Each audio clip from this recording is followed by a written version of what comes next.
হ্যাঁ, ছিল আমার অল্প বয়সে এক মায়াবতী। হঠাৎ দেখি তার ভালোবাসা হয়ে গেল অন্য কারোর প্রতি। তাকে নিয়ে ছিল আমার কত স্বপ্ন, কত আশা। এই দুনিয়ার একমাত্র সেই ছিল আমার ভালোবাসা। কিন্তু সেই ভালোবাসা বেশি দিন টিকিনি, কারণ আমি তো ছিলাম বেকার। তাই আমার বেকারত্ব জীবনে ভালোবাসা কখনোই আপন হয়ে থাকিনি। তবে পুরুষ ভালোবাসা হারালে হয় কবি, নয়তো গায়ক, নয়তো রাস্তার পাগল, নয়তো আবার দেবদাস। হ্যাঁ, ওখান থেকেই কিছু পুরুষ হয়ে যায় নষ্ট, নয়তো কিছু পুরুষ হয়ে যায় কঠিন থেকে কঠিন। তবে নারী ভালোবাসা হারালে নষ্ট হয়নি, তারা কোনো না কোনো প্রতিষ্ঠিত পুরুষের বউ হয়।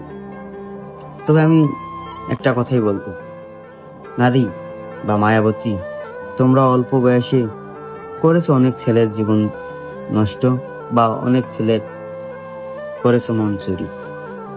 তোমাদেরকে অনেক সম্মান করি, তাই তোমাদেরকে কখনোই বাজে কথা বলবো না।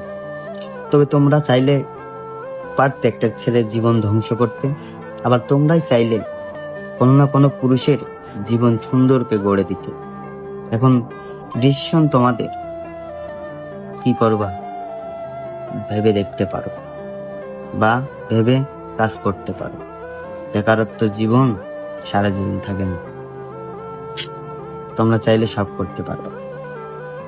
তোমরা চাইলে সুন্দর করে একটা ছেলের জীবন সুন্দর করে গড়ে দিতে পারবে।